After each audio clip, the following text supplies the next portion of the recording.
problem, but yeah, it started recording now. So yeah, the session will be recorded. I'll share it with Better Bankside and the Southwark Climate Collective afterwards.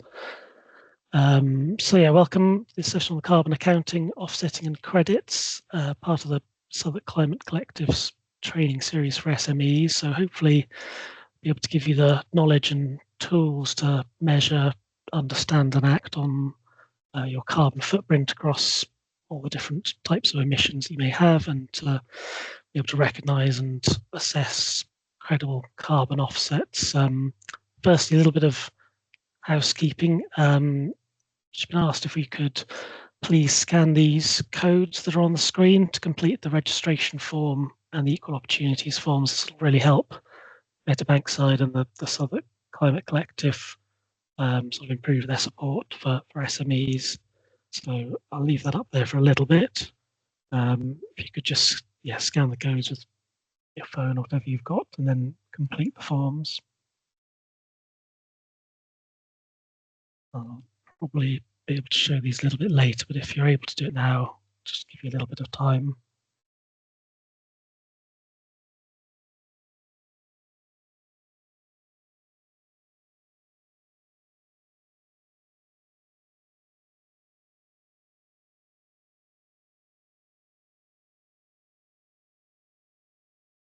Okay, so what we'll cover today, I'll just do a brief introduction of my company, myself, and the training series that's going on.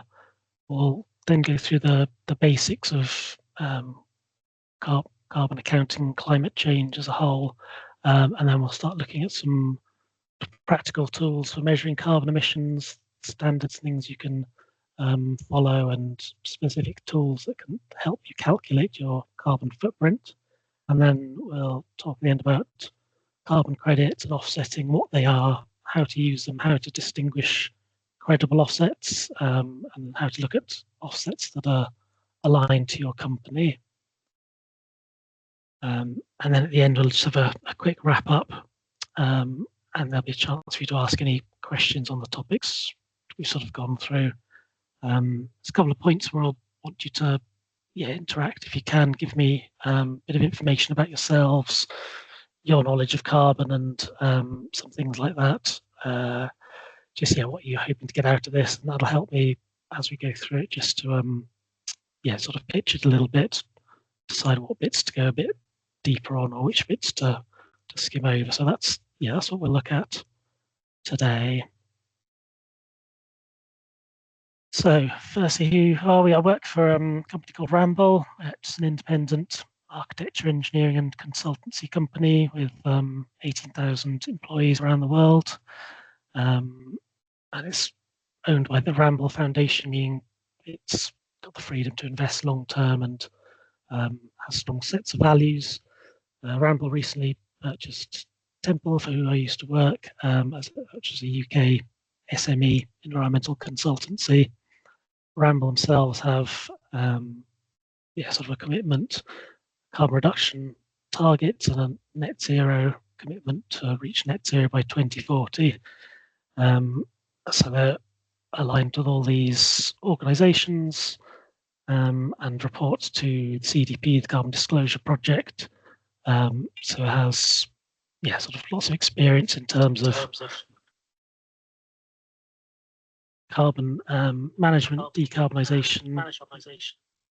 Just getting a bit of feedback. Let me just mute. There we go. So including sort of doing whole life cycle carbon assessments and work like that for a number of companies and developments. So for me personally, my name's Stephen Glennie. I've worked as an environmental consultant for over 14 years at Temple Group before they're purchased by Ramble. My experience in carbon includes 2 years seconded to the Environment Agency as a national carbon specialist. I've also project managed carbon footprint verification for multinational clients since 2013. So that's sort of assessing companies' carbon footprints, and we've also done some review of their carbon offsets and the credits they've been using. In terms of the programme of sessions that are going on, the Southwark Climate Collective is designed to support SMEs in acting on climate change. So we are providing some technical support through as a Ramble this year. We've done a few sessions so far, obviously including this one, but the other ones that are in the series are there on the screen coming up. So yeah, keep an eye out for them. There's a link there as well if you want to see what's available, what's interesting to you, and then please sign up to these free sessions if any of those interest you.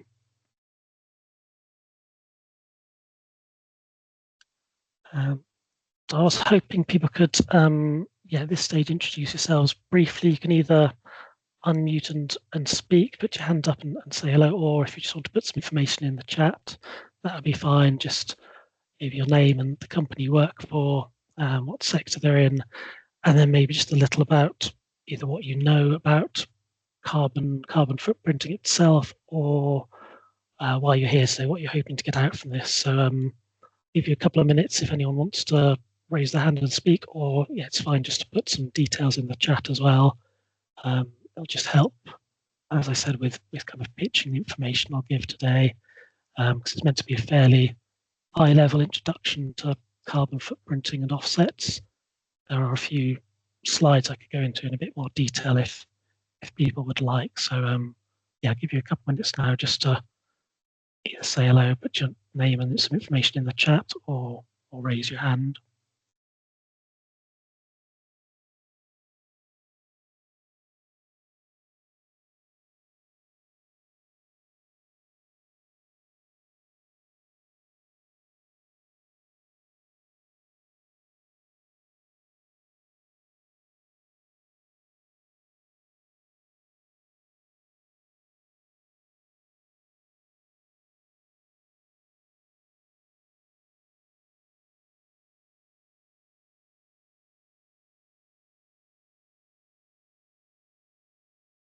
See a couple of people typing. Let's just wait.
Okay, a bit of info there. We know the basic concept. Want to understand calculations, what it's sensible to be attempted to profile. It's unnecessary. Okay, that's great. Other from a marketing consultancy. Okay.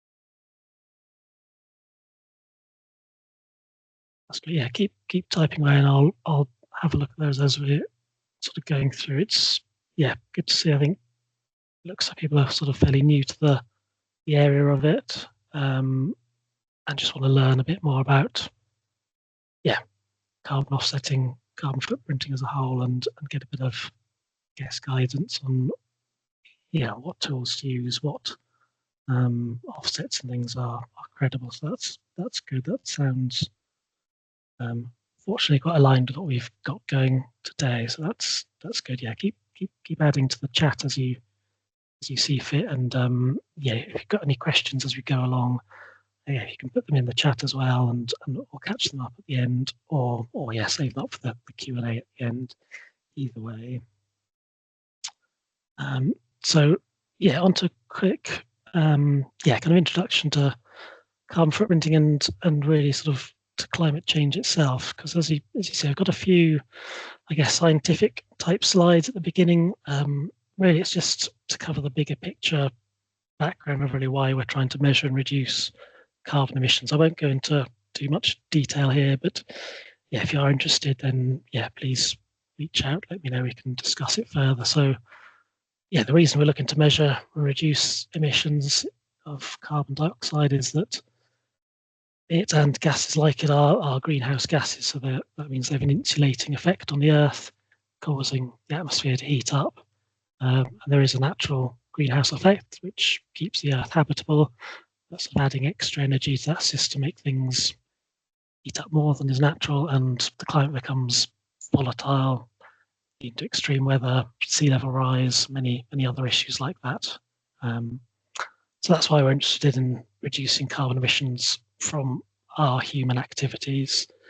Since the Industrial Revolution, humans have emitted over 2,000 billion tonnes of carbon dioxide, with most of those coming since the year 2000. So why does carbon accounting matter? As you're probably aware, we're in the middle of a climate crisis. Scientific consensus clear that it's being caused by human activities. As you can see there, we've increased the concentration of carbon dioxide in the atmosphere from 285 parts per million up to 424. And it's that rate of change that's worrying. That speed of change, the rise, is 10 times faster than any change that's been recorded in the past 65 million years. We've observed from ice core samples and things like that. So we don't yet know what the implications are for a lot of things, looking at sea level rise, desertification, and effects on human agricultural production, things like that. So from all this, action is and was needed to reduce those emissions. So we have tried to take action as a species with varying degrees of success. One of the important international frameworks recently was the Paris Agreement of 2015, where 196 countries signed up to work out what their contribution was and take action to reduce the emissions, including the UK, who had already set the world's first legally binding climate change targets in 2008, and then updated that to commit to net zero emissions by 2050. So that means by 2050, UK will be taking out of the atmosphere as much as it puts into it. So that'd be 100% reduction from where we were, and it allows some offsetting in that. So up to about 10% is allowed in terms of offsetting. And from that act has flowed policy, legislation, guidance to support meeting it. So while the government gets on with decarbonising the electricity grid and things like that, they've put requirements onto companies in measuring, reducing and reporting on emissions reduction. So large companies are required to measure their carbon footprints and set reduction targets and report on it. And while it is only voluntary at the moment for small and medium companies, mandatory reporting in the future hasn't been ruled out. Also, if you are a company that's intending to bid for government contracts, they do have a requirement that all suppliers, regardless of size, need to have a carbon reduction plan, a measured carbon footprint, and a commitment to net zero by 2050. So that's through their procurement policy note that they brought out. So these are kind of the background to carbon accounting. And so what is a company carbon footprint? Really, it's just how many greenhouse gases a company emits in 1 year. As most of the emissions are usually carbon dioxide, we work it out of all the greenhouse gases and refer to it as carbon dioxide equivalents, or CO2e. So these emissions can be from direct things, so you burn fossil gas to heat your offices or water, or it can be indirect emissions, so across the value chain, i.e. your supply chain, or things that you have a responsibility for being produced for you. For example, emissions from manufacturing products that you purchase and in transporting them to you, and also emissions of your products being transported elsewhere. So these emissions are split into scopes, depending on where they come from. So calculating your carbon footprint is the first step really in reducing emissions, which can help with all those big picture things we talked about, but also can help your company in terms of saving money and bringing other benefits, which we'll also talk about in a bit. Part of it is identifying carbon hotspots where there's particularly high or concentrated emissions of carbon, and then taking action to reduce them. I often say that carbon equals cost. So usually if there is a carbon hotspot, it's somewhere that there's an inefficiency, or you can, somewhere you can reduce waste and save money. And there are recognized standards and procedures to follow in carbon footprinting that can help you from, however much knowledge of the subject you have. We'll talk about them a little bit in the next section on practical tools. So as we mentioned, carbon emissions are split into scopes depending on where they come from. So scope 1 covers direct emissions. So that's from fuel burned in your facilities, either in your offices for heating water and space, or in vehicles that your company owns. So if your company owns a van and you fill it up with fuel, the emissions from that are scope 1. It's important to note that that doesn't mean leased vehicles. So if you are renting a vehicle or leasing it, the emissions from that will count as scope 3 because you don't own the vehicle. So scope 2 emissions come from, they're indirect emissions. They're from generally just the electricity that your company uses. So the emissions that go into generating the electricity that you consume, that goes into your scope 2 emissions. Also covered there are, most of you purchase any heating or cooling, but for most sort of regular companies, it's usually just these electricity within scope 2. And then scope 3 covers everything else, basically all other indirect emissions.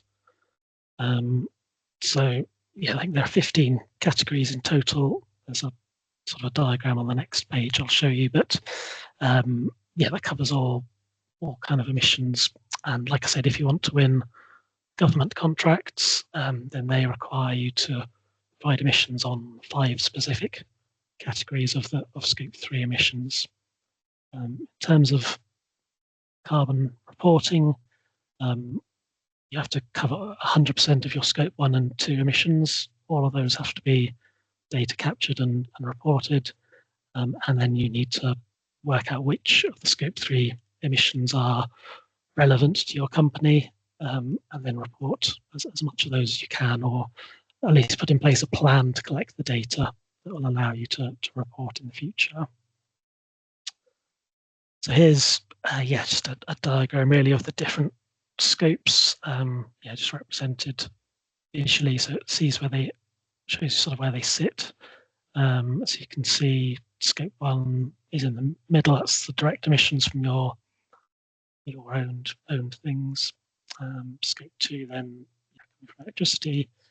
You can see scope 3 covers both sort of your upstream activities of products and transport coming to you, but also downstream, what happens to the products and the things that you produce, and also from lease assets, things like that.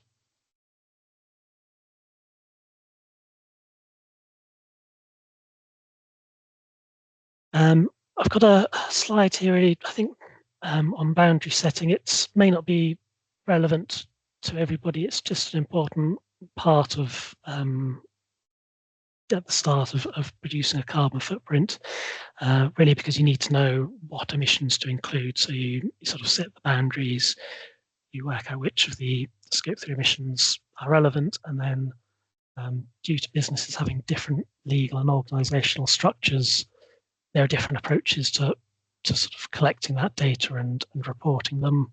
The key really is just to choose an approach and then consistently apply it each time you calculate your footprint, because that will allow you to have proper meaningful comparison across time. There's a couple of approaches there at the bottom. I mean, these are from the Greenhouse Gas Protocol corporate standard, but really for companies which have a simple structure of just an organisation without any joint operations with other companies, things like that, the boundary will likely be the same whichever approach is used. But it's just important to know that if you work for a company that has sort of joint ownership of certain operations or activities, then that will need to be considered when you start setting the boundaries and before you begin to work out your carbon footprint. So in terms of then calculating emissions within your footprint, it's the details of the emissions sources and the intensities of them will vary, but the calculation format is the same for each. You take the activity data, whether that's electricity used in kilowatt hours, fuel, litres, distance in kilometres or miles, and then you multiply that by an emission factor that reflects the intensity of that activity to get the emissions from the activity. The important thing here is to select an appropriate emission factor from a credible source, and there are plenty of freely available data sources out there, particularly the UK government databases. They produce it every year. They produce a sort of greenhouse gas emissions factor guidelines, which will give you, for most companies, everything that they will need probably to sort of apply the correct emissions factor. And it's it's a really good resource, and companies across England, across Europe and the world even use it because it's it's really sort of credible and robust data source, and we've got links to that as well if you want to start applying yourselves. In terms of the benefits of carbon accounting, it is becoming increasingly easy to calculate your footprint due to the data availability and tools that are out there. And you can see reputational benefits, including new customers, future employees, even potential investors are attracted to companies that seem to be sustainable and acting on carbon.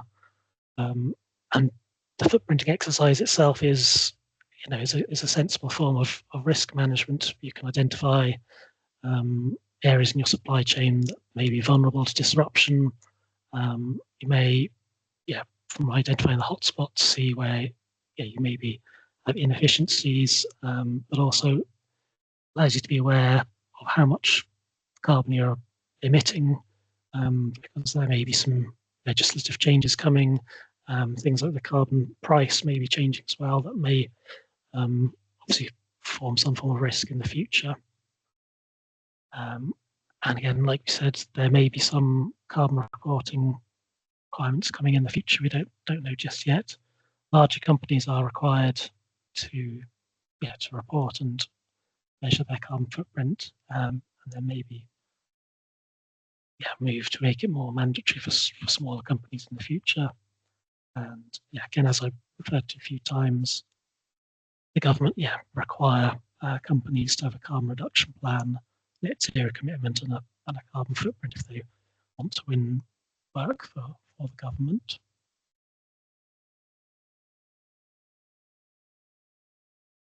So in terms of the tools that are out there that can help you, we'll start with obviously frameworks and standards that offer the best way to realise benefits and also to meet any requirements there may be of your supply chain. If people need you to produce a carbon footprint, often they'll need to be in accordance with one of these standards. One of the most widely recognised and used is the Greenhouse Gas Protocol. That's been around since the 1990s and has been updated periodically since then. They have a corporate standard which gives you sort of a structure and guidance on how to calculate your Scope 1 and Scope 2 emissions, and then they've also produced a value chain standard to help with Scope 3 reporting. So that's a good framework to use, if you're setting up your own sort of carbon reporting and carbon footprinting. So the targets you're setting for carbon reduction have got to be achievable and ambitious. So it's important that they're robustly set and measured, and the best way to do that is to use science-based targets. So there is the Science-Based Targets Initiative. They have sort of targets and frameworks for how to set them that align targets with the Paris Agreement goals, which are to keep global warming below 2 degrees and aim to keep it below, as close to 1.5 degrees of warming as we can. But there are also, industry targets and guidance for you, depending on the industry that you work in. There are industry bodies that have targets for the industry that you can sign up to, and then get some support and guidance from them. The ISO standard that I've put there, that's sort of a benchmark for carbon footprinting. It's standards you have to pay to get access to it, but it also provides more of a framework for carbon footprints and also how to report it. And part of it also deals with verification of footprints, and that's the standard that we've sort of used when we verify company footprints. As mentioned, that there's also disclosure frameworks. So the CDP is the framework that Ramble have signed up to, the Carbon Disclosure Project.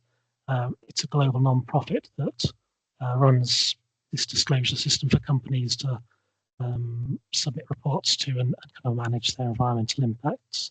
That's probably more for the larger companies, but again, as we mentioned, in terms of data, the UK government data are some of the best free data sources for emissions factors that are out there, both from DEFRA, Department of Energy Security, Net Zero, and other places. In terms of carbon footprinting, we're going to look at a couple of freely available tools in a minute. But there's a lot of tools out there, really. Lots of companies, software companies, consultancy companies have tools that you need to pay for. Some it's just the tool. Some also provide a service as well that go alongside it. Or you could, if you don't have the time or want to sort of outsource that work, you can obviously contract consultants to do the work for you. But there are some free tools out there, particularly for SMEs. We'll have a look at them. Most of them require you to just sign up and register and give your details to be able to receive the tools. As such, I've got one that we can have a look through together in a bit. It doesn't have the full functionality because you have to have a Google account linked to it, but we can go through it just to see how it works, and it's something that you could, if you're interested, download and use for your own carbon footprinting. So the ones that are out there, so the SME Climate Hub, I've got a link there, and we'll share a document with lots of links on it to you all as well. They've got two free tools available. One sort of very basic one for small businesses that have only got one site that just want to record what they can, and then there's an advanced business calculator for larger or multi-site businesses. That's the one I'll sort of go through with you a little bit in a minute, and both those tools align with the GHG protocol and cover scopes 1, 2, and 3. So yeah, they're sort of a good free option for people. Carbon Trust, I do have a tool online, but it's just really an online entry form where you put data in, and it only does scope 1 and scope 2 emissions. It doesn't cover scope 3. So this is part of the SME Climate Hub's advanced calculator. This is the report page, really. So it just shows that what it kind of gives you, it does break things down by scope 1, 2, and 3 in different categories of it.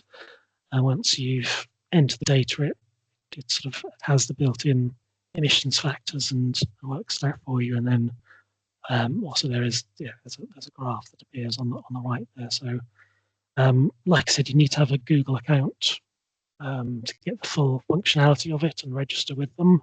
But it is free. We'll have a look through in a minute, but without the functionality, unfortunately. But I can talk you through what to do and how to use it.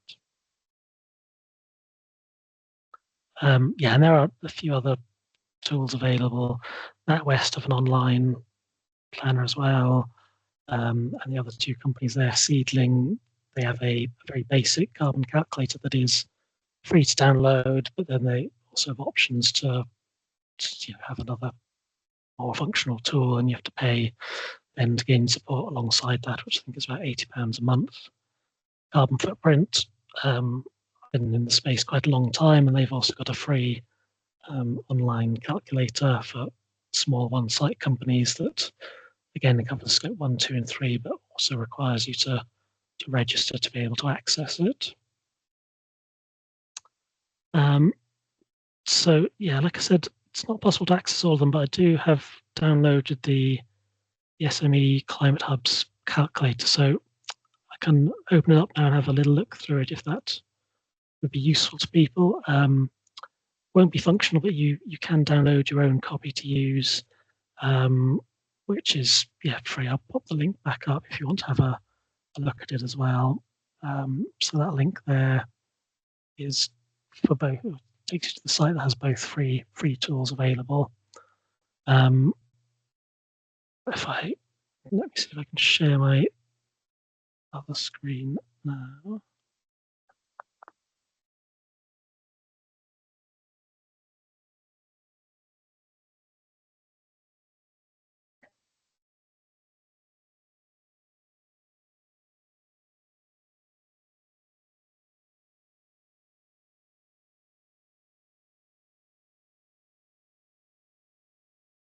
So hopefully everybody can see that. But in terms of sort of freely available carbon calculators, this one does seem one of the better options that I've seen. It's got it's got information there about when it's been updated. It's got the 2025 data and has sort of a nice introduction page that takes you through what to do, how to enter your data. So you, as it says there, obviously make a copy of the sheet, but you need a Google Connected account. So that's the only slight drawback, but it is all free to use if it's something that interests you. So I've shown you a little bit. That's what where that report screen comes from. As you can see, it's all without the full functionality at the moment. But as you click through it, you sort of taken from page to page. You start entering your company details. Just put a bit of test data in here, and then you just put in which facility you've got. It also has a drop down of whether you have a specific type, food service, office, whatever it may be. You can choose it there, your country, and then it allows you to choose the size of your facility, number of employees, this, and then as you click through it, it allows you to enter data scope by scope, basically. So your scope 1 information here, it's all fairly self-explanatory. Lets you add these in. I believe with the full functionality, these would be drop downs. I've just added the names as they should be there. It allows you to put in where your activity data is, select which unit it is, and then really all this calculator does, all they all do really is perform that format of activity data multiplied by emissions factor to give you the emissions. So it's using a tool put together by somebody else, a specialist like this, just means that they have built it so that it applies the correct emissions factor, and it just means you don't have to go and try and source them yourself. Obviously, if you're doing things on a fairly small scale, you could try and put something together yourself, but maybe time consuming when there are free tools out there available. And you'd have to collect your activity data, find the emissions factor you need, and perform the calculations yourself. So tools like this are, yeah, they're valuable, and they're free to download, free to use. They're useful resource for people. You can just step through it and keep entering the data as it goes through. And by entering, make sure you're entering accurate and correct types for each of these activities. It means it'll find the right emissions factor and apply it all for you, so that you get your emissions for each scope and each level as you go through. So like I said, there's links for this on the document that we'll share at the end, along with links to the various data sources and guidance standards. Hopefully they'll be of use to you. But I think, if we leave that one now, I'll get back to the presentation.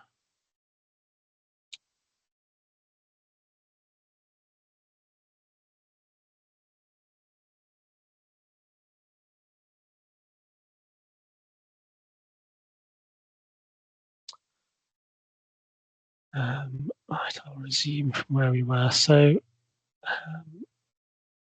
as we've gone, those tools are useful resources for you. Well, we can have some questions about it at the end if everyone wants to.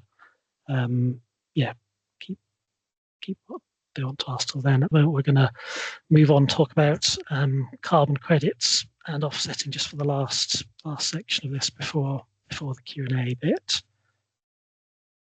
So what are carbon credits? So when we're talking about company offsetting, one carbon credit represents 1 tonne of carbon dioxide equivalent that has been avoided or removed by a project. So projects around the world generate carbon credits for these offsets, and they can include what you see on the screen there. So reforestation, avoiding deforestation, renewable energy projects like solar panels and wind turbines, clean cook stove projects for developing countries, landfill gas capture, all things like that. So really the credits are bought by companies to offset their emissions with the aim to reduce the amount of carbon going into the atmosphere. So carbon credits are the tool that enable the action of carbon offsetting.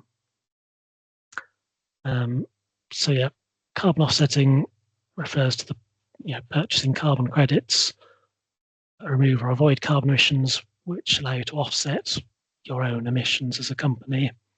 The golden rule in all this is that emissions reduction have to take priority first. You've got to focus on reducing your emissions as much as you can before you look to offset. So once you've calculated your footprint and set actions that you can take, focusing on the hot spots and the quick wins, and then moving on to sort of more difficult actions. Only once you've sort of addressed those, then should you consider offsetting. It is something you can usefully do each year if you wish to kind of offset the residual emissions as you kind of progress towards your emissions reduction. But if you do commit to net zero or being carbon neutral, then by your end date, 2050, usually the most you can actually offset to achieve that is 10%. So to get there, you need to reduce your emissions by at least 90%, and then offset the remaining to be considered net zero or carbon neutral. So really offsetting is just to deal with those unavoidable long-term emissions, but companies do often purchase them on an annual basis just to offset their in-year emissions. The idea being that by purchasing those carbon credits, you're helping to fund the carbon removal or reduction projects that are getting carbon out of the atmosphere or stopping it going into it. One thing to know is obviously that unless they are verified to a high standard, the offsets are not worthwhile, or sometimes can do more harm than good. So even those that have been verified do have some difficulty establishing credibility, because offsetting and credits and all this is very complex, and there have been investigations such as by the Guardian newspaper have shed doubt on the worth of some of the offsets, particularly those in difficult to reach places and things like rainforest credits.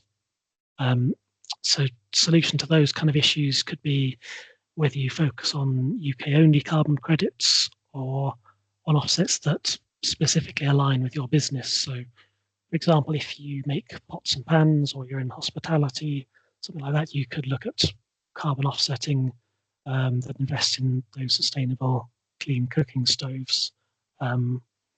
Just having it aligned with what you do as a company, that can help your stakeholders and your customers make sense of your decisions on why you've chosen that offset and what you're doing. In terms of UK-based carbon offsets, those mainly involve creating woodland or restoring peatland, and those are both backed by government codes to ensure they successfully capture carbon. So there's the Woodland Carbon Code and the Peatland Code that we have in this country. And for example, the Environment Agency, where I was on secondment for a bit, they have committed to using only UK-based carbon offsets for the sort of less than 10% emissions at the end. Once they've reduced their carbon, their offset will be with UK-only offsets. So as we said, to be of use, the carbon credits need to be credible and to deliver the removal or reduction of carbon from the atmosphere. So to do that, they need to meet these criteria. There needs to be additional, and that just means that the sort of emissions reductions wouldn't have happened without the carbon credits, so they wouldn't have just happened anyway.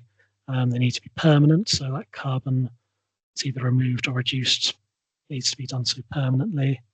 They need to be verified, so gone through an accredited verification to make sure that the projects are real, of sufficient quality, and then that all needs to be traceable, so have some kind of transparent proof of the offset taking place and of those criteria being additional, permanent and verified. Also, once carbon credits have been used for offsetting, they should be retired. So that means they're taken out of use, so they can only be used once. And fortunately, there are carbon offsetting standards out there which undertake verification against those criteria to assure the carbon credits and the offsets are sort of valid. And the main examples of the standards are shown there on the screen. So the UN one that's got an old one of the first ones set up that deals with projects that came from the Clean Development Mechanism, where they received UN funding, but is gradually being replaced by the Paris Agreement crediting mechanism. But the ones that are more widely used for companies in terms of their offsetting are the gold standards, voluntary emission reductions, and the verified carbon standards. So both those have sort of freely accessible registries that list all the credits and the projects that they've issued carbon credits to, and they have all the details around their traceability, reports about what the project is, how it's sort of meeting its requirements, and how it's reducing carbon. So those registries are really useful resources, particularly for us when we've had to sort of check and verify carbon offsets. We will use those registries to match the sort of reference for the carbon credit against what's on the registry to make sure that they have been retired and that they have met all the criteria opposite on what they're they say they'll do.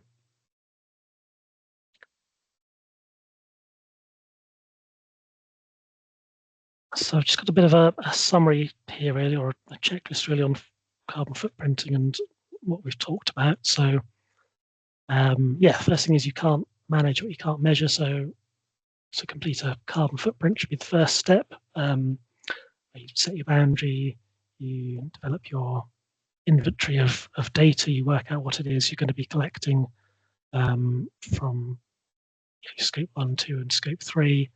How are you going to collect it and calculate it? So, work out what tools you're going to use, what's suitable for you, and then you can make a net zero commitment if you wish to, using your industry body for support if you'd like. And once you've got your carbon footprint, you can use it to identify those hotspots where lots of your emissions are occurring, or see if there's any quick wins and short-term actions you can take that will save a lot of carbon and potentially money as well. But then you can also set long-term actions and targets towards, as milestones towards your net zero goal if you have one. Yeah, as we talked about, once you've done as much as you can in terms of emission reduction, only then can you then look to sort of offset the remaining carbon. Like I said, you can do, as some companies do, annually for the residual carbon they've got, and while you're on sort of in progress of your carbon reduction, and that helps then fund carbon removal projects. But like I said, the ultimate aim has got to be to reduce your emissions as much as possible, hopefully by at least 90%, and just offset the remaining at the end. As discussed, make sure if you are offsetting that those offsets and credits have been correctly verified and are relevant to your company. So yeah, have a look at the type of projects that are available, use those registries, and use verified companies that should all be, there should be reference to those standards, really, if you're using a company that's offering to offset carbon for you. And yeah, finally, make measuring and reducing carbon emissions part of your business. So collecting that data and so that should be a sort of a routine part of work. So that'll help you when it comes to calculating your footprint. And then that's usually done on an annual basis, repeating the carbon footprinting process to the same methodology, checking your actions are having the effect you want to see, and then you can set and update those. So yeah, like we said, to become net zero, you need to reduce emissions at least 90% before offsetting.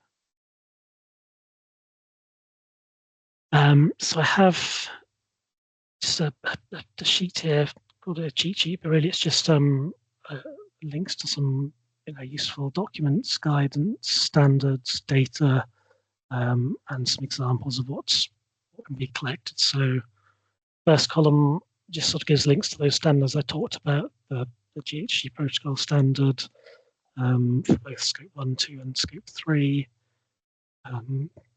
The government's procurement notice there as well, just so you can see if you are a company that's looking to bid for government contracts. They have a template you can use in there for a carbon reduction plan, things like that. The next column is where that government data on emissions factors is. That top link takes you to sort of a list of each of the annual spreadsheets of government data. So that's what free tools that we've got the links for as well and looked at. That's generally the source of their emission factors anyway. So if you're working it out yourself and you need emissions factors, that's the place to go. Also included a bit of guidance there on sustainability reporting. That's for larger companies, but if you work for a larger company, that's useful to know. And then below that, there's a couple of links to some business-specific guidance. So the Business Climate Hub and the SME Climate Hub all offer sort of resources and support for small companies in calculating and managing their carbon. So the next column, that's just some examples really of where to get your activity data to feed in to the calculations and the sort of things that you should set up processes to capture data from. So from Scope 1, gas and oil bills, fuel receipts, electricity bills for Scope 2, and then Scope 3, such a large amount of data. So business travel, taxi receipts, train tickets, air travel, if your company has any. They can come from either individuals or from business travel companies if you use them. Invoices, receipts from purchases. I've put on there suppliers and distributors as well, because if you are taking action to either source lower carbon items or items like that, where you've made the decision on sustainability grounds, usually the suppliers can give you some information around them. EPDs, that's environmental product declarations. So if there is a low carbon item or alternative to something that you use, usually or hopefully they can provide you either with data in the form of an EPD or a sort of properly verified emissions factor for their item, and then you can use that in your calculations instead of the sort of standard generic ones from the government database, and that will allow you to show the impact that action has taken. Things on there. So employee commuting survey, that's employees commuting is captured under Scope 3.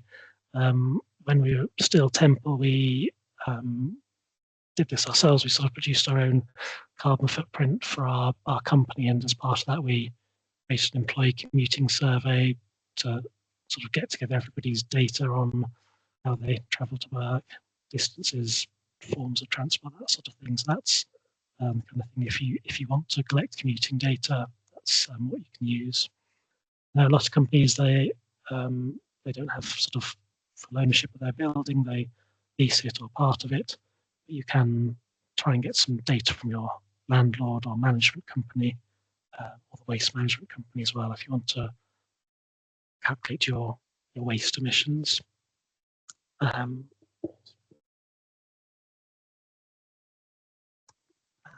So the last column there is just links to those calculators and tools that we discussed. So yeah, for each of the ones that I went through, that SME Climate Hub one, I looked at a bit more details at the top there, and then on the bottom right are those registries for the carbon offsets and carbon credits. So that's sort of the resource you can use to check specific carbon credits.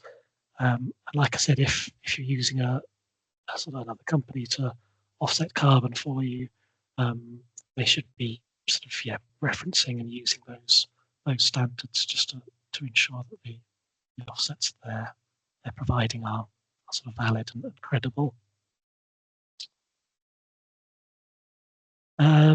Okay, thank you very much for your time, your attention today. I know there was quite a lot of information, things that I went through there. Hopefully it was useful in terms of knowledge and tools around carbon footprinting and carbon offsets. So my email address is on the screen if you want to get in touch about anything after the session with any questions, but I'll also open it up for questions now as well, in case anyone has any specific ones to them that I could try and help you with. We've got a little bit of time, another 20 minutes, but yeah, we'll see. Does anybody have any questions?